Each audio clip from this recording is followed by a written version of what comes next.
10-20 ಜನ ಇದ್ದಾರೆ. ಸೊ ಅವರ ಜೊತೆಗೆಲ್ಲ ಕಾಟ್ಲೆ ಮಾಡಿ ನಾವು ಅಡಿಗೆ ಎಲ್ಲ ಮಾಡೋದು. ಇಲ್ಲಿ ಬಂದ ತಕ್ಷಣ ಬರ್ಲಿಕ್ಕೆ ನಾನು ಆತರ ಮನ್ಸಲ್ಲ. ಮೀನ್ ಪಲ್ಯ ಅಥವಾ ಕೋಳಿ ರಿಲೇಟೆಡ್ ಐಟಮ್ಸ್ ಬಿಟ್ರೆ ಬೇರೆ ಏನು ಗೊತ್ತಿಲ್ವಾ ಹೇಗೆ? ಇದೆಲ್ಲ ಯಾರು ಹಾಕ್ತಾರೆ? ನಾನು ಹಾಕಿದಲ್ಲ, ಅಜ್ಜಿ ಹಾಕಿದ್ದು. ಮೀನ್ ರಸ ಹೀಗೆ ಆಯ್ತು, ನಾಟಿ ಕೋಳಿ ಹೀಗೆ ಆಯ್ತು. ಜಸ್ಟ್ ಕುತ್ಕೊಳ್ಳಿ, ಯಾರು ಮುಂಚೆ ನಿಮ್ಮ ತಟ್ಟೆದಲ್ಲಿ ಊಟ ಹಾಕಿದ್ರೆ ತಿಂತೀರಾ ಮತ್ತೆ? ಏನ್ ಹೇಳ್ತಿದ್ದಾರೆ? ಎಂತ ಹೇಳಿದೀರಾ ನೀವು? ನೀವು ನೋಡ್ತಾ ಇದ್ರ StateNews.live. ನಾನು ಕಲಾನ್ವಿತಾ ಜೈನ್ ಕೆರ್ವಾಶೆ. ನನ್ನ ಜೊತೆ ಇದೀಗ ಪಟಾಕಿ ಇದ್ದಾರೆ, ಬೇರೆ ಯಾರು ಅಲ್ಲ, ದಟ್ ಈಸ್ ರಕ್ಷಿತಾ ಶೆಟ್ಟಿ ಅವರು ನನ್ನ ಜೊತೆ ಇದ್ದಾರೆ. ಬನ್ನಿ ಅವ್ರ ಜೊತೆ ಮಾತನಾಡಿಸ್ತೋಗೋಣ. ಹಾಯ್, ಹೇಗಿದ್ದೀರಾ? ತುಂಬಾ ಚೆನ್ನಾಗಿದ್ದೀನಿ. ಹೇಗಿದೆ ಈಗ ಕಾಟ್ಲೆ ಕಿಚನ್? ಎಷ್ಟು ಖುಷಿ ಆಗ್ತಿದೆ ಈ ಒಂದು ಕಾಂಪಿಟೇಷನ್ ಅಥವಾ ಈ ಒಂದು ರಿಯಾಲಿಟಿ ಶೋಲಲ್ಲಿ ಭಾಗಿಯಾಗಿ? ಹೌದು, ತುಂಬ ಖುಷಿ ಆಗ್ತಾ ಉಂಟು ನನಗೆ. ಕಾಂಪಿಟೇಷನ್ ಅಂತ ನನಗೆ ಹಾಗೆ ಅಂತ ಫೀಲ್ ಆಗಲ್ಲ. ನಾನು ನನ್ನ ಅಡಿಗೆ ಮನೆಯಲ್ಲಿಯೇ ಅಡಿಗೆ ಮಾಡ್ತಾ ಇದ್ದೀನಿ, ಹಾಗೇನೆ ಫೀಲ್ ಆಗ್ತಾ ಉಂಟು. ಮತ್ತು ಅಷ್ಟು 10-12-10-20 ಜನ ಇದ್ದಾರೆ. ಸೊ ಅವರ ಜೊತೆಗೆಲ್ಲ ಕಾಟ್ಲೆ ಮಾಡಿ, ಅಂದರೆ ಅವರು ಕಾಟ್ಲೆ ಮಾಡುವುದು, ನಾವು ಅಡಿಗೆ ಎಲ್ಲ ಮಾಡುವುದು, ಸಮಥಿಂಗ್ ಇಂಟ್ರೆಸ್ಟಿಂಗ್, ಮಜಾ ಆಗ್ತಾ ಉಂಟು. ಈಗ ನೀವೇ ಕಾಟ್ಲೆ, ನಿಮಗೆ ಇನ್ನೊಬ್ರು ಕಾಟ್ಲೆ ಕೊಡ್ತಾರಲ್ಲ, ಎಂತ ಹೇಳಿದ್ದೀರಾ ನೀವು? ನೀವು ಫುಲ್ ಬಿಗ್ ಬಾಸ್ ಮನೇಲಿ ಎಲ್ಲರಿಗೂ ಕಾಟ್ಲೆ ಕೊಟ್ಕೊಂಡು ಹಾಗೆ ಮಜಾ ಮಾಡ್ತಾ ಇದ್ರಲ್ಲ, ಸೊ ಹಾಗೆ ನಿಮಗೆ ಇನ್ನೊಬ್ರಿಗೆ ಕಾಟ್ಲೆ ಕೊಡ್ತಾರಲ್ಲ. ಓಕೆ, ಹಾಗೆ ಕೇಳ್ತಾ ಇದ್ದೀರಾ? ಇಲ್ಲಾಂದರೆ ನನಗೆ ನಾನು ಇಲ್ಲಿ ಕಾಟ್ಲೆ ಶೋ ಅಲ್ಲಿ ನಾನು ಕಾಟ್ಲೆನ ಕುಕ್ಕರ್ ನೀವು ಕುಕ್ಕರ್ ಅಂತ ನನಗೆ ಗೊತ್ತು, ನೀವು ಚೆನ್ನಾಗಿ ಕುಕ್ ಮಾಡ್ತೀರಾ ಅಂತಲೂ ನನಗೆ ಗೊತ್ತು. ಹಾಗೆ ಅಂತ ಇಲ್ಲ.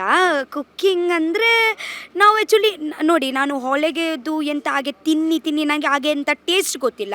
ಸೊ ನಾನು ಜಾಸ್ತಿ ಎಲ್ಲ ಮಾಡೋದು ಮನೆದು ಊಟ ಎಲ್ಲ. ಸೊ ಅದೆಲ್ಲ ನನಗೆ ಟೇಸ್ಟ್ ಕೇಳಿದರೆ ಗೊತ್ತಾಗುತ್ತೆ. ಮೀನ್ ರಸ ಹೀಗೆ ಆಯಿತು, ನಾಟಿ ಕೋಳಿ ಹೀಗೆ ಆಯಿತು. ಸೊ ಬೇರೆ ಈಗ ನಾನು out of India dish, foreign dish ಎಲ್ಲ ಮಾಡಿದರೆ ನನಗೆ ಹಾಗೆ ಇವಾಗ ಆ್ಯಕ್ಚುಲಿ ನನಗೆ ಇವಾಗ ಕುಕ್ ಆಫ್ ದ ವೀಕ್ ಸಿಕ್ತು, ಮತ್ತು ಫಾರಿನ್ ಡಿಶ್ಗೆ ಸಿಕ್ತು. ಅದೇ ಆ್ಯಕ್ಚುಲಿ ನಾನು ಯಾವಾಗಲೂ ಮಾಡಲಿಲ್ಲ ಲೈಫಲ್ಲಿ, ಫಸ್ಟ್ ಟೈಮ್ ನಾನು ಫಾರಿನ್ ಡಿಶ್ ಮಾಡಿದ್ದೀನಿ. ಅದಕ್ಕೆ ನನಗೆ ಕುಕ್ ಆಫ್ ದಿ ವೀಕ್ ಸಿಕ್ತು ಅಂದರೆ ನನಗೆ ನಂಬಿಕೆ ಆಗಲಿಲ್ಲ. ಎಂತ ಮಾಡಿದ್ರಿ ಈಗ ಕುಕ್ ಆಫ್ ದ ವೀಕ್ ಅಂತ ಸಿಕ್ತು ಅಂತ ಅದೇ ಹೇಳಿದ್ರೆ? ನಾನು ಎಂತ ಮಾಡಿದ್ದೀರಿ ಅಂದರೆ ಪುಲಾವ್ ಹಾಕಿದ್ದೀನಿ, ಪುಲಾವ್ ಮೇಲೆ ಆಮ್ಲೆಟ್ ಹಾಕಿದ್ದೀನಿ. ಅದೇ ಒಂದು egg cheesy chilli ema datshi recipe. But ನಾನು ಅದೇ ಹೇಗೆ ಮಾಡಿದ್ದೀನಿ ಅಂದರೆ ಪುಲಾವ್ ಮೇಲೆ ಅದೇ ಆಗಿದ್ದೀನಿ. ಅದೇ ಅವರಿಗೆ ಹೇಗೆ ಗೊತ್ತು ಅದೇ ಅಂತ, ಸೊ ಅದೆಲ್ಲ ಮಾಡಿ ಹಾಕಿದ್ದೀನಿ. ರಕ್ಷಿತಾ ಹೇಗೆ ಅಂದರೆ, ನಾವು ನೋಡಿರೋದು ಅವ್ರ ವ್ಲಾಗಿಂಗಲ್ಲೆಲ್ಲ ಮೀನ್ ಪಲ್ಯ ಅಥವಾ ಕೋಳಿ ರಿಲೇಟೆಡ್ ಐಟಮ್ಸ್ ಬಿಟ್ಟರೆ ಬೇರೆ ಏನೂ ಗೊತ್ತಿಲ್ವಾ ಹೇಗೆ ಅಂತ? ಹೌದು, ನನಗೆ ಆ್ಯಕ್ಚುಯಲ್ ಗೊತ್ತಿಲ್ಲ. ಬಟ್ ನನಗೆ ಹೇಗಂದರೆ ಸ್ವಲ್ಪ ಓಕೆ ಇದೇ ಹಾಕಿ ಮಾಡ್ಬೋದು, ಅಡ್ಜಸ್ಟ್ ಮಾಡಿ ಒಂದು ಊಟ ಕೊಡ್ತೀನಿ ನಾನು ಹೆಂಗೆ ಹಾಕಿ. ಬಟ್ ಅದೆಂತ ಪ್ರಾಪರ್ ರೆಸಿಪಿ ಇಲ್ಲ, ಹೆಸರು ಇಲ್ಲ. ಈಗ ಈ ಸಲಿಸ ನಿಮಗೆ ಕಾಟ್ಲೆಯಾಗಿ ಸಿಕ್ಕಿದ್ದು ಸೂರಜ್ ಅವರಲ್ವಾ? ಹೆಂಗಿತ್ತು ನಿಮ್ಮಿಬ್ಬರ ಜೋಡಿ? ತುಂಬ ಚೆನ್ನಾಗಿ. ಆ್ಯಕ್ಚುಲಿ ನಾನು actually incomplete actually. Okay, because Suraj ಹೇಗಂದರೆ ನನಗೆ ಈಗ ಇವತ್ತೇ ನಾನು ಜಸ್ಟ್ ಕುಕ್ಕಿಂಗ್ ಮಾಡಲಿಕ್ಕೆ ನನಗೆ ಇಷ್ಟ ಇಲ್ಲ. ಮಾತಾಡಬೇಕು, ಕಾಟ್ಲೆ ಮಾಡಬೇಕು, ಸ್ವಲ್ಪ ಲೈವ್ಲಿ ಹೈಪರ್ ಆ್ಯಕ್ಟಿವ್ ಪರ್ಸನ್ಸ್ ನನಗೆ ಇಷ್ಟ. ಸೂರಜ್ ಅದೇ ಎಲ್ಲ ಇದ್ದಾರೆ ಸೂರಜ್ದು ಒಳಗೆ. ಓಕೆ, ಸೊ ನನಗೆ ಮಜಾ ಆಗುತ್ತೆ ಆ್ಯಕ್ಚುಲಿ ಅವರು ಇದ್ದರೆ, ನನಗೆ ತುಂಬ ಮಜಾ ಆಗುತ್ತೆ ಅದೇ ಎಪಿಸೋಡ್. ಹಾಡೆಲ್ಲ ಹಾಡ್ಕೊಂಡು ಮೊನ್ನೆ ಎಲ್ಲ ಸೇವಂತಿ ಹಾಡ್ತಿದ್ರಿ, ಹನುಮಂತ ಅವ್ರನ್ನ ಫುಲ್ ಫೇಮಸ್ ಮಾಡಿದ್ರೆ ಹೇಗೆ? ಹೌದು, ಹಾಡು ಒಂದು ಲೈನ್ ಸೇವಂತಿಯೇ ಸೇವಂತಿಯೇ ನನ್ನ ಸೇಯಲಿಯಲ್ಲಿ ಕಮ್ಮಂತಿಯೇ, ಮಲ್ಲಿಗೆಗಿಂತ ಬಲುವಂತ ನೀನು, ಶ್ರೀಗಂಧಕ್ಕಿಂತ ಸೌಗಂಧ ನೀನು, ಜನ್ಮ ಜನ್ಮದ ಪ್ರೀತಿಯೇ. ಓಕೆ, ಈಗ ಆಫ್ಟರ್ ಬಿಗ್ ಬಾಸ್ ರಕ್ಷಿತನ ಲೈಫ್ ಹೇಗಿದೆ ಅಂತ? ತುಂಬ ಚಂದ ಉಂಟು ಆ್ಯಕ್ಚುಲಿ, ಚಂದ ಉಂಟು. ಅದೇ ಯಾವಾಗ ವರ್ಡ್ಸಲ್ಲಿ ಎಕ್ಸ್ಪ್ರೆಸ್ ಮಾಡಲಿಕ್ಕೆ ಆಗಲ್ಲ, ಮಜಾ. ಬಿಗ್ ಬಾಸ್ ಅಲ್ಲಿ ರನ್ನರ್ ಅಪ್ ಪ್ರೈಸ್ನ ತಗೊಂಡಿದ್ರಿ, ಇದರಲ್ಲಿ ಕಾಟ್ಲೆ ಕಿಚನ್ ಅಲ್ಲಿ ವಿನ್ನರ್ ಆಗ್ಬೋದಾ ಹೇಗೆ? ವಿನರ್ ನೋಡಿ, ವಿನರ್ ಅಂದರೆ ಎಂತ, ನಾನು ಲಾಸ್ಟಲ್ಲಿ ನನಗೆ ಟ್ರೋಫಿ ಸಿಗಬೇಕು, ಇದೇ ಸಿಗಬೇಕು, ಅದೇನೇ ವಿನರ್ ಆಗೋದು ಅಂತ ಇಲ್ಲಿ ಇಲ್ಲ. ಯಾವಾಗ ಎಂತ ಆಗುತ್ತೆ ಗೊತ್ತುಂಟ, ಕೈಯಲ್ಲಿ ಟ್ರೋಫಿ ಸಿಗುತ್ತೆ ಬಟ್ ನಿಮಗೆ ವಿನರ್ ಆಗಿ ಫೀಲ್ ಆಗಲ್ಲ. ಹೇಗೆ ಗೊತ್ತುಂಟ, ನೀವು ಬದುಕಬೇಕು, ನೀವು ನಿಮ್ಮ 100% ಕೊಡಬೇಕು. ಲಾಸ್ಟಲ್ಲಿ ಟ್ರೋಫಿ ಸಿಕ್ಕಲಿಲ್ಲ ಅಂದರೆ ಅದೇ ಒಂದು ನಮಗೇನೆ ಸಮಾಧಾನ ಸಿಗುತ್ತೆ, ಓಹ್ ನಾನೊಂದು 100% ಕೊಟ್ಟಿದ್ದೀನಲ್ವಾ, ಸೊ ನಾನು ನನಗೋಸ್ಕರ ವಿನ್ನರೇ. ಹಾಗೆ ಸೊ ವಿನ್ನರ್ ಟ್ರೋಫಿ ಅಂತ ಅಲ್ಲ, ನಾನು ಎವ್ರಿ ಡೇ ವಿನ್ನರ್. ಇವಾಗ ನಾನು ಯಾವಾಗೈತೆ ಕಾಟ್ಲೆ ಶೋ ಫಿನಿಶ್ ಆಗುತ್ತೆ ಅಲ್ವಾ, ಲಾಸ್ಟಲ್ಲಿ ಇವಾಗ ನೋಡಿ ಶೂಟ್ ಫಿನಿಶ್ ಆಯಿತು, ಇವಾಗ ನಾನು ಎಂತ ಫೀಲ್ ಮಾಡ್ತಾ ಇದ್ದೀನಿ ಗೊತ್ತುಂಟ, ನಾನು ನನಗೆ ವಿನ್ನರೇ, ಯಾಕೆಂದರೆ ನಾನು 100% ಕೊಟ್ಟಿದ್ದೀನಿ. So every day should feels like a winner, ಓಕೆನಾ? ಹಾಗೆ. ಓಕೆ, ಈಗ ನೀವು ಮಂಗಳೂರು ಬೆಂಗಳೂರು ಹೇಗೆ ಜರ್ನಿ ಹೇಗೆ ಆಗ್ತವೆ? ಹೌದು, ಆ್ಯಕ್ಚುಲಿ ನಾನು ಎಂತ ಮಾಡ್ತೀನಿ ಅಂದರೆ, ನಾನು ನಿನ್ನೆ ರಾತ್ರಿಗೆ 8 ಗಂಟೆಗೆ ನಾನು ಬಸ್ಸಲ್ಲಿ ಕುತ್ಕೊಳ್ತೀನಿ, ಬೆಳಿಗ್ಗೆ 5:15 ನಾನು ಇಲ್ಲಿ Rajaji metro ಸ್ಟೇಷನ್ನಲ್ಲಿ ಜಪ್ಪುವೆ.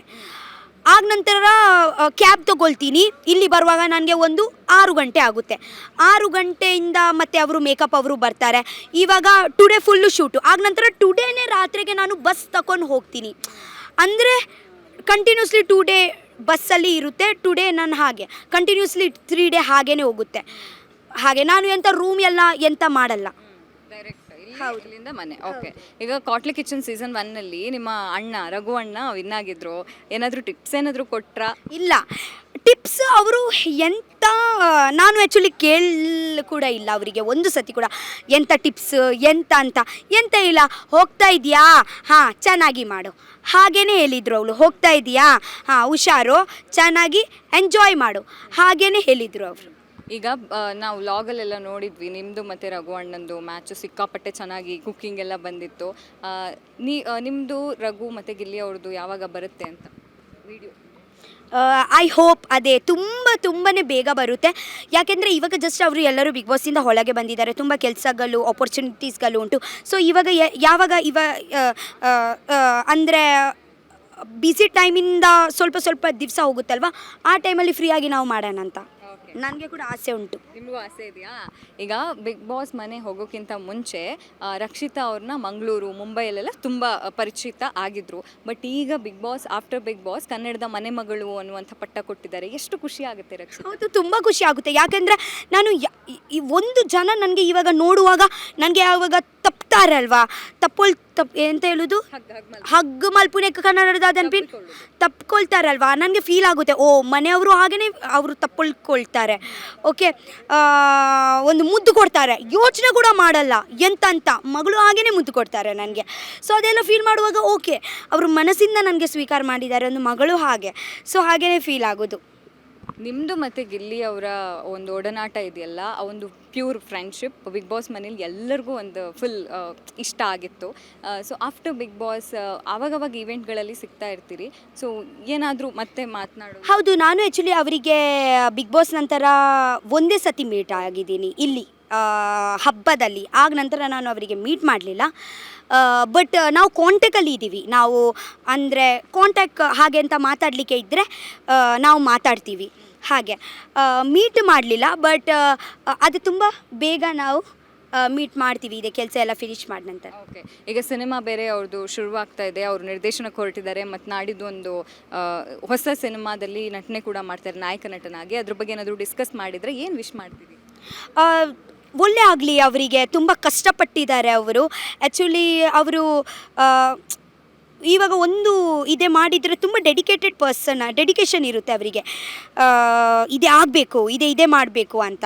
Okay, so I wish ಅವರ ಒಂದು ಯಾವುದು ಪ್ರಾಜೆಕ್ಟ್ಸ್ ಮಾಡಲಿ ಸಕ್ಸಸ್ಫುಲ್ಲೇ ಆಗಲಿ. ಈಗ ರಕ್ಷಿತಂಗೆ ನಾನ್ ವೆಜ್ ಫುಡ್ ಮಾಡ್ತಾರೆ, ವೆಜ್ ಫುಡ್ ಅಷ್ಟು ಮಾಡ್ತೀರಾ ಹೇಗೆ? ಒಂದು 5 ಫುಡ್ ಹೆಸರುಗಳನ್ನು ಹೇಳೋದು. ಯಾವುದು? ವೆಜ್ ವೆಜ್ಜುದಾ? ಪನ್ನೀರ್, ಮಶ್ರೂಮು, ಸಾರಿ ಕಟ್ ಅದೆಲ್ಲ ನಾನು ಮಾಡಲ್ಲ, ಯಾಕೆ ಸುಮ್ಮನೆ ಹೇಳೋದು. ಸಾಂಬಾರು ಮಾಡ್ತೀನಿ, ಕಂಚೆಲ್ಲ ಫ್ರೈ ಮಾಡ್ತೀನಿ,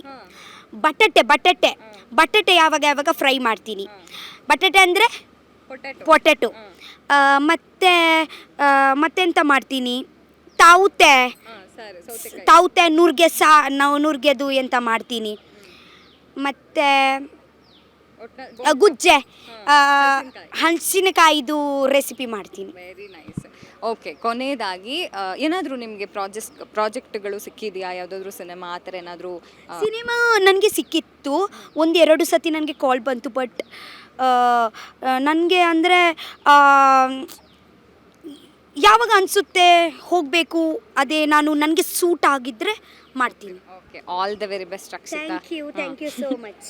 ಇದಾಗಿತ್ತು ರಕ್ಷಿತಾ ಅವ್ರ ಜೊತೆಗಿನ ಮಾತುಕತೆ. ಕ್ಯಾಮ್ರಾ ಪರ್ಸನ್ ವೆಂಕಟೇಶ್ ಜೊತೆ ನಾನು ಕಲಾನ್ವಿತಾ ಜೈನ್ ಕೆರ್ವಾಶಿ. State news .live Bengaluru.